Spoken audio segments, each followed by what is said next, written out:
እናስገባችኋለን ነበርንበት እናቀዋለን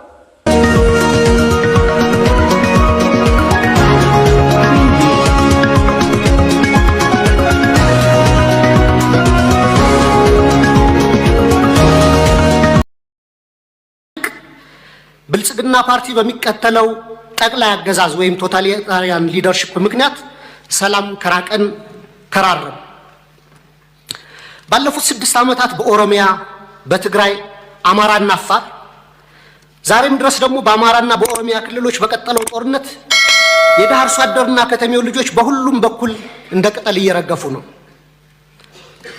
ማቆሚያ በታጣላቸው የእርስ በርስ ጦርነቶች በትሪሊየን የሚቆጠር የሀገር ሀብት ንብረት እየወደመ እንደሆነ የጠቅላይ ሚኒስትሩ የኢኮኖሚ አማካሪ ቡድን በሰራው ኢኮኖሚ ዋይድ ኢስቲሜሽን ኦፍ ዘ ኖርዘርን ኢትዮጵያን ዋር ዳሜጅ የሚል ጥናት በአንድ ዓለም አቀፍ ኮንፈረንስ ላይ ቀርቦ የሰሜን ኢትዮጵያ የጦርነት ያደረሰው ጉዳት ግምቱ 32 ቢሊዮን ዶላር እንደሚጠጋ ተተምኗል። እንዲሁም የዓለም ባንክ በ2022 ኢትዮጵያ ዳሜጅ ኤንድ ኒድስ አሰስመንት ብሎ ባወጣው ሪፖርትም በሰሜን ኢትዮጵያ ጦርነት የደረሰው ጉዳት ግምት 28 ቢሊዮን ዶላር ያደርሰዋል። አማካይ ግምቱ 30 ቢሊዮን ዶላር ነው ማለት ነው።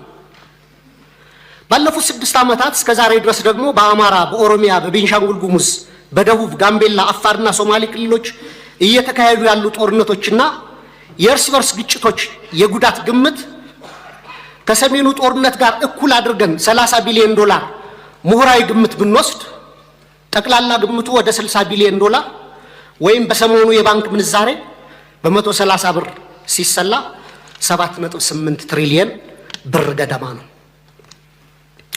በዘንድሮ በጀት ልክ ቢሰላ ደግሞ በቀጣይ 8 ዓመታት የሀገራችን በጀት የሚሆን ሀብትና ንብረት በጦርነቶችና ግጭቶች አውድመን እንዲሁም በሚሊዮን የሚቆጠሩ ወጣቶችን ጪድ አድርገን ዛሬም የጦርነት ነጋሪት እየጎሰምን ቀጥለናል። ሐሳብ በመግለጽ ሰው ይታሰራል ላሉት እርስዎ እዚህ ፓርላማ አካባቢ ከመቅረቡ በፊት የዚህ ፓርላማ አባል ነበርኩኝ። ቅድም እንዳደረጉት አይነት ግላጭ ስድብ አይፈቀድም። ፓርላማ ውስጥ ነበርንበት እናቀዋለን። ሰው በንግግሩ የሚታሰር ከሆነ ጦረኛ፣ ግጭት ጨማቂ፣ ጆሮ የሌለው ከሚል በላይ ስድብ ምን አለ? እዚህ ፊት ለፊታችን ሆነው እየተሳደቡ እንኳን ካልታሰሩ ሰው በንግግሩ ብቻ አይታሰርም ማለት ነው። ጦረኛ፣ ግጭት ጨማቂ፣ ጆሮ አልቦች ካሉ በኋላ ልክ እናስገባችኋለን በትጥቅ በ2 ሳምንት 4 ኪሎ እንገባለን የሚጨምሩበት ግን እርሶም አይቀርሉትም ነበር። በመሳደብ አይደለም። ከዚህ አልፎ በኃይል የተመረጠን መንግስት መናት ሲጨመርበት ነው ጸብ የሚመጣው። ዩቲዩብ ላይ የተናገረ ሁሉ ጋዜጠኛ ሆኖ ጋዜጠኞች ታሰሩ ላሉት እንደዚህ ዘመን መቼም የኢትዮጵያ ሕዝብ ይታዘባል። ከፓርላማም ውጭ ሰው እንዳሻው የሚናገርበት ዘመን፣ ሁሉ ጉዳይ ፖለቲካ የሆነበት ዘመን ያለ አይመስለኝም። ይሄ ሲባል ይሄ መንግስት ሆሊ ነው፣ ምንም አይነት እንከን የለውም፣ ስራው ሁሉ የተቀደሰ ብዬ ልመጻደቅ አልፈልግም። እርስዎ ካቀረቧቸው ሀሳቦች ውስጥ መፈተሽ ያለባቸው ጉዳዮች ይኖራሉ፣ መታረም ያለባቸው ጉዳዮች ይኖራሉ። በእስርም በክስ ሂደትም በሌላም ጉዳይ መንግስት ሁልጊዜ ራሱን ክፍት አድርጎ መፈተሽ አለበት። እንከን የለኝም የሚል መንግስት አያድግም። ነገር ግን ሚዛን ሲጠፋ ለሚሰማውም ትውልድ ለእርሶም ፓርቲ ጉዳት ያለው ስለመሰለኝ ነው። ምክንያቱም ይሄ መንግስት አሁን ያለው መንግስት የእርሶ ፓርቲ መንግስት ሆኖ ያቋቋመው ነው። የእርሶ ፓርቲ ሊቀመንበር የኔ ካቢኔ አባል ናቸው። የእርሶ ፓርቲ አመራሮች በአማራ ክልል፣ በአዲስ አበባ ክልል ውስጥ፣ በአዲስ አበባ ከተማ ውስጥ አመራሮች ናቸው። በጋራ የምንመራው መንግስት ነው። ክሪቲሳይዝ ሲያደርጉት ህዝብ እንዳይወጣ፣ እንዳይገባ፣ እንዳይማር፣ እንዳያርስ፣ ማዳበሪያ እንዳይወስድ ያደረገውን ኃይል ምን ነው አላየኸውም አልሰማውም አሉት።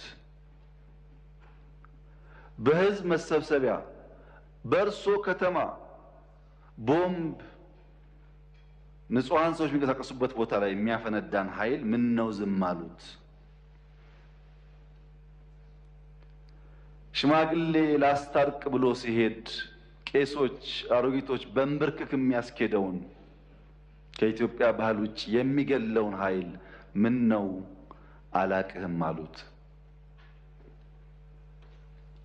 ከሁሉ ደግሞ የገረመኝ በእርሶና በእርሶ ፓርቲ ግንባር ቀደም ተዋናይነት የነበረውን የትግራይ ውጊያ ምን ነው የትግራይ ውጊያ ያሉት? አዝማች አልነበሩ እንደ እርሶ? እነዚህ ሳቢዎች የማያውቁት ሀገር ሄዶ ቁርበት አንጥፉልኝ እንዳለው ስጋ በሊታ ያስመስለዋል።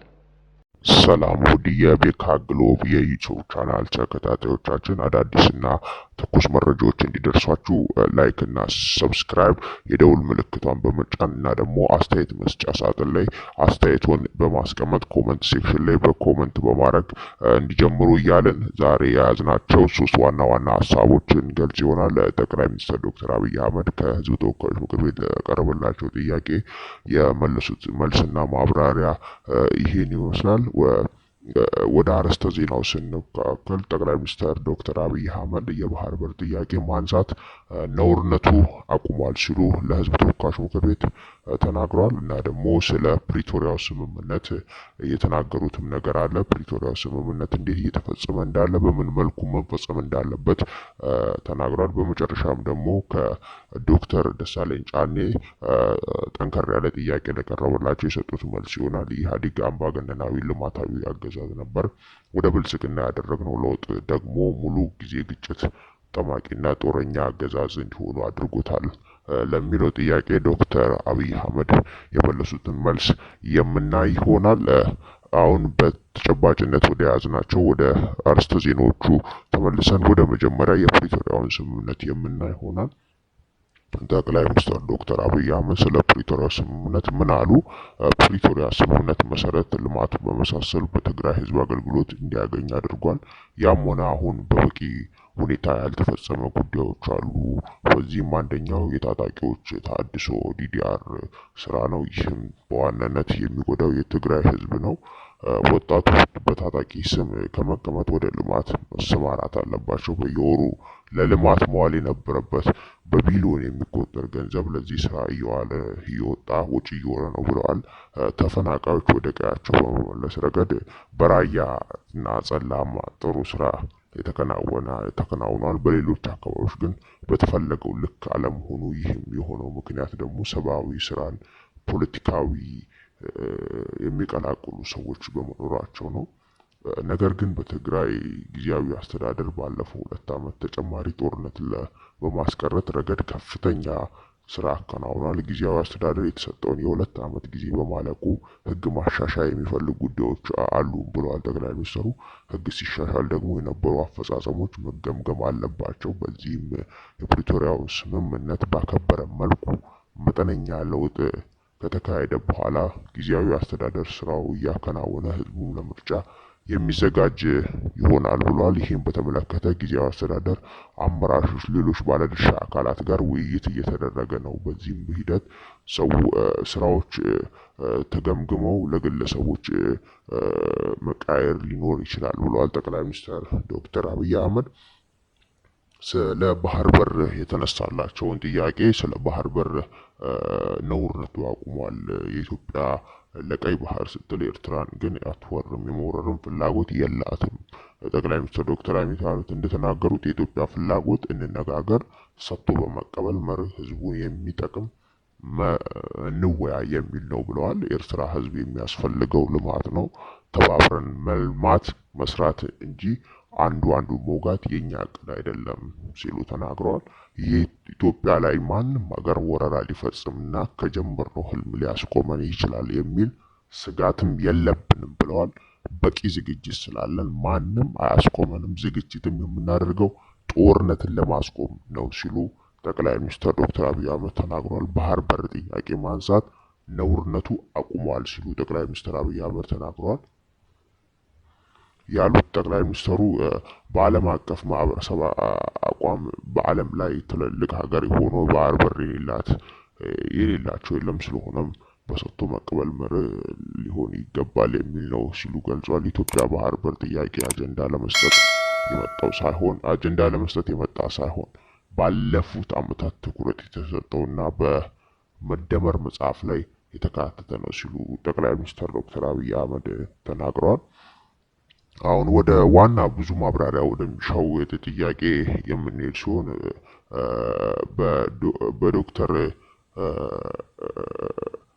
በአብን ተወካዩ በዶክተር ደሳለኝ ጫኔ የቀረበላቸውን ጥያቄ የመለሱት ይሆናል። እሱ እንደሚከተለው የምናየው ይሆናል።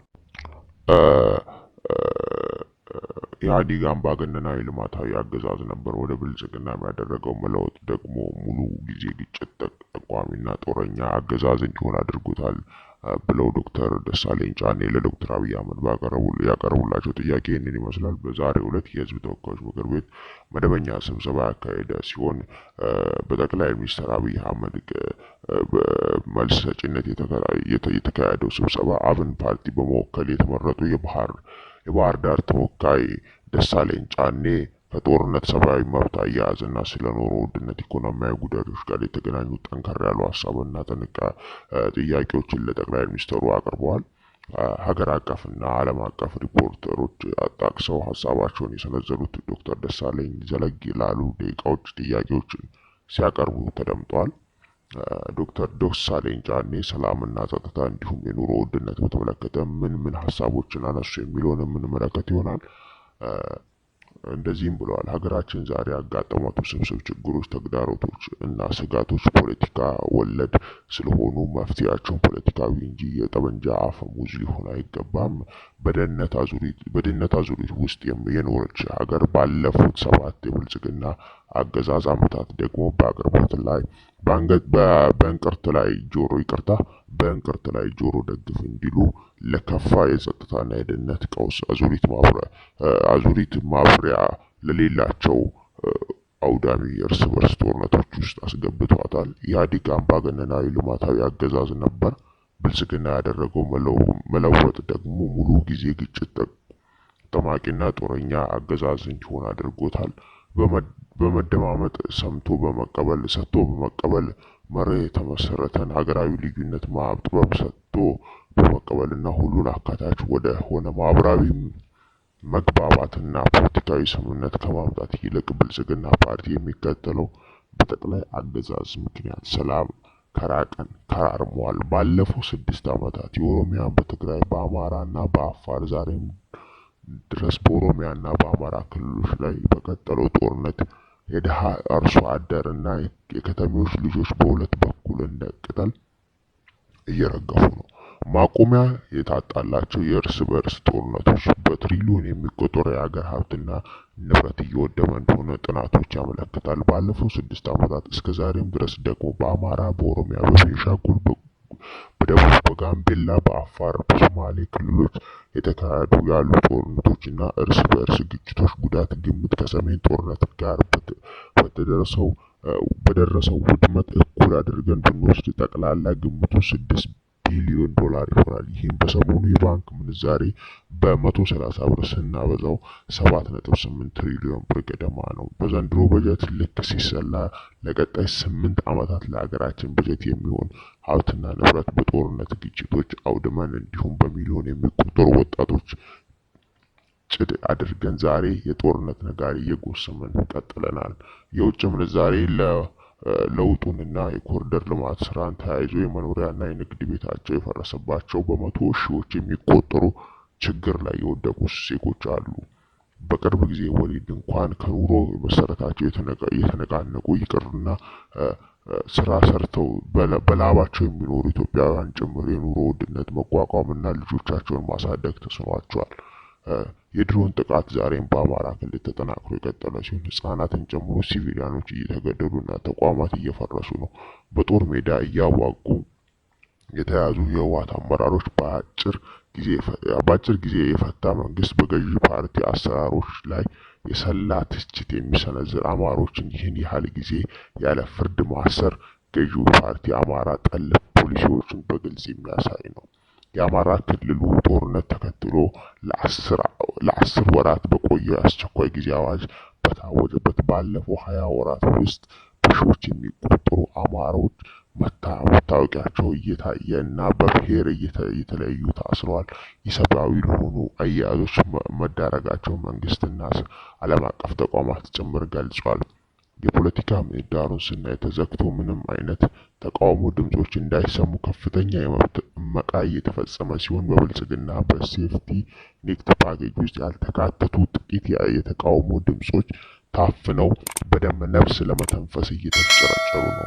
የህዝብ ተወካዮች ምክር ቤት ሁኔታውን በተመለከተ አንድም ቀን ምክር ቤቱ ሰብስቦ አጀንዳ አድርጎ አለመወያየቱ ሁኔታውን በተመለከተ አስፈጻሚ ላይ በቂ ክትትልና ቁጥጥር አለማድረግ በህገ መንግስቱ በተሰጠው ስልጣን መሰረት አንድም የእርማት እርምጃ አለመውሰዱ በታሪክና በትውልድ ፊት ተጠያቂ የሚያደርገው ነው።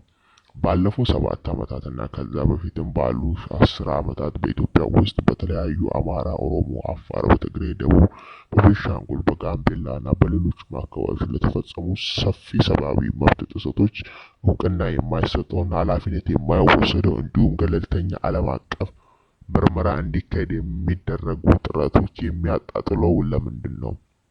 የሰሜን ጦርነት እንዲያቆም ያደረገው ዋነኛ አካል የፌዴራል መንግስቱ ሲሆን አሁን ደግሞ በተለያየም በአካባቢዎች ያሉ ጦርነቶች ማስቆም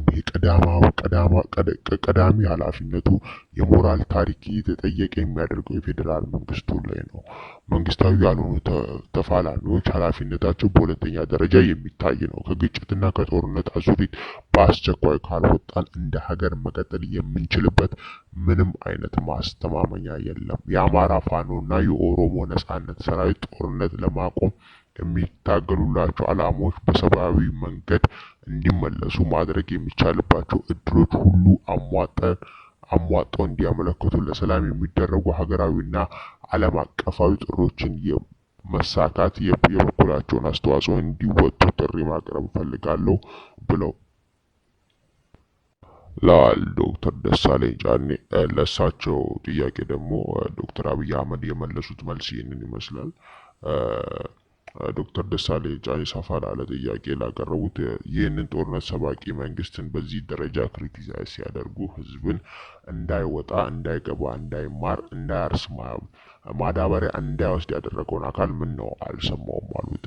በህዝብም መሰብሰቢያ በእርሶ ከተማ ንጹሐን ዜጎችን በተሰበሰቡበት ከተማ ቦምብ የሚያፈነዳው ኃይል ምን ነው ዝም አሉት። ሽማግሌዎች ላያስታርቅ ብሎ ሲሄዱ ቄሶች ሽማግሌዎች በእንብርክክ የሚያስኬደውን በኢትዮጵያ ባህል ውጭ የሚገለውን ኃይል ምን ነው አላቀህም አሉት። ከሁሉ ደግሞ የገረመኝ አሉ ጠቅላይ ሚኒስትር በእርሶ እና በእርሶ ፓርቲ ግንባር ቀደም የነበረው ውጊያ ምን ነው በትግራይ ውጊያ አሉት። አዝማች አልነበሩም እንዴ? እርሶ በዚህ ሀሳቢዎች የማያውቁት ሀገር ሄዶ ቁርበት አንጥፉልኝ እንዳለው ስጋ በሊታ ያስመስሏል። ይሄ ተገቢ አይመስለኝም። በእኛ በኩል ያለው ክሪቲሳይዝ ችግር የለም፣ እንፈትሸዋለን። እርሶ ግን ትንሽ ሚዛን ቢጠብቁ ጠቃሚ ነበር ብዬ አስባለሁ። ምክንያቱም ለሰላም ምን ያክል ጥሪ እንዳደረግን ከዚህ ቤት ጭምር ስለሚያውቁ ብለዋል ዶክተር ደሳለኝ ጫኔ። ብልጽግና በሚሰማው በቄስ ሞገሌዎች ከንቱ ውዳሴ ነው ሲሉ ትችት አቅርበው ነበረ። ጠቅላይ ሚኒስትርም እኛ ሰፈር ፊት አውራሪ መሸሻ የሉም፣ ቄስ ሞገሌዎች ምን ያደርጋሉ? ጉዱ ካሳዎች ነን። ይሄ ለአሳቤን በዚህ ቤት በነበሩት ሐዲስ ዓለማየሁ ለአፍታ ተነስተው ጥያቄውን በኢትዮጵያ ውስጥ ያለውን ነገር ቢመለከት ምን ነው እምዬ የሚሉ ይመስለኛል፣ የምዬን ወደ አባዬ የሚሉ ይመስለኛል ሲሉ ጠቅላይ ሚኒስትር መልሳቸውን ሰጥተዋል። ደሳለኝ ዶክተር ደሳለኝ በመንግስት አፈጻጸም ባሉት ከ10 ጥቂት ከጥቃቅን አስገድዶ መሰወር ጋር ተያይዞ ወቀሳ አቅርበው ነበረ። ጠቅላይ ሚኒስትር አብይ ኢትዮጵያ ውስጥ ባልተለመደ ሁኔታ ስልክ ያለ ማይክ ያዙ ሁሉ የሚናገርበት ዘመን ነው። ይህም ዘመን ሀሳብን መግለጽ ሰው ይታሰራል አሉት። እርሶ ከዚህ ፓርላማ አካባቢ ከመቅረቡ በፊት የዚህ ፓርላማ አባል ነበርኩ። እኔ ደግሞ እንደቀረብኩ አይነት ግላጭ ስድብ አይፈቀድም። ፓርላማ ውስጥ የነበረው እናውቀዋለን ብለዋል ጠቅላይ ሚኒስትር ዶክተር አብይ። ሰው በንግግር የሚታሰር ከሆነ ጦረኛ ግጭትም ጠማቂ ጆሮ የሌለው የሚል በላይ ስድብ ምን አለ? በዚህ ፊት ለፊታችን ሆኖ እንኳን ካልታሰሩ ሰው በንግግሩ ብቻ አይታሰርም ማለት ነው። ጦረኛ ግጭት ጨማቂ ጆሮ አልቦች ካሉ በኋላ ልክ እናስገባቸዋለን። በጥቂት 2 ሳምንታት 4 ኪሎ እንገባለን። ቢጨምሩልን ግን እርሱ አይቀየሩለትም ነበረ። መንግስት ስራውን ሁሉ የተቀደሰ ነው ብዬ ልመጻደቅ አልፈልግም። የእርሶ ፓርቲ ሊቀመንበር እኔ የካቢኔ አባል ናቸው። የእርሶ ፓርቲ አመራሮች በአማራ ክልል ውስጥ በአዲስ አበባ አመራሮች ናቸው። በጋራ የምንመራው መንግስት ነው። እናንተ ስላላችሁ እኛም ስላለን ሰዎች ስለሆኑ ስንፍኖች ይኖራሉ፣ ድካሞች ይኖራሉ፣ መታረም የሚገባቸው ጉዳዮች ይኖራሉ። በ100 ዓመት ታሪክ ውስጥ በ7 ዓመት ሙሉ ከአንድም ጎረቤት ጋር ያልተዋጋ ብቸኛው መንግስት የኛ መንግስት ነው። ግጭት ጉዳት አምጪ እንደሆኑ ስላላደረግንበት ምንም የምናውቀው ነገር የለም። በሀገር ውስጥ በርካታ የሰላም ጥሪዎችን መንግስት አቅርቧል። በአማራ ክልል ባለፉት 2-3 ቀናት ብቻ ከ70 በላይ ሰዎች በሰላማዊ መንገድ ገብተዋል። በአፋር ክልል፣ በሶማሌ ክልል በርካታ የሰላም ድርድሮች ተካሂደዋል። ለነዚህ ነው ከፍተኛ ለውጥ መሻሻል ያሉት ሲሉ ጠቅላይ ሚኒስትር በአጠቃላይ መልስ የሰጡ ሲሆን በተመጨረሻም ይህንን አልቻልም እኔ መጥቼ ቀይሬዋለሁ እንኳን ቢሉ ነገር የሚሻል እንጂ ሁሉን ነገር ጨለማ ከሆነ ጥሩ አይደለም። ፖለቲካ ከጨለማ ውስጥ በችግር ውስጥ ተስፋ ማሳየት ነው፣ ለውጥ ማሳየትና ወደዚህ ሰውን መምራት ነው በመጨበጥ ነው እንጂ ችግር ብቻ መናገር አይደለም ሲሉ ዶክተር አብይ አህመድ ለቀረበላቸው ጥያቄ መልስን ሰጥተዋል ማለት ነው።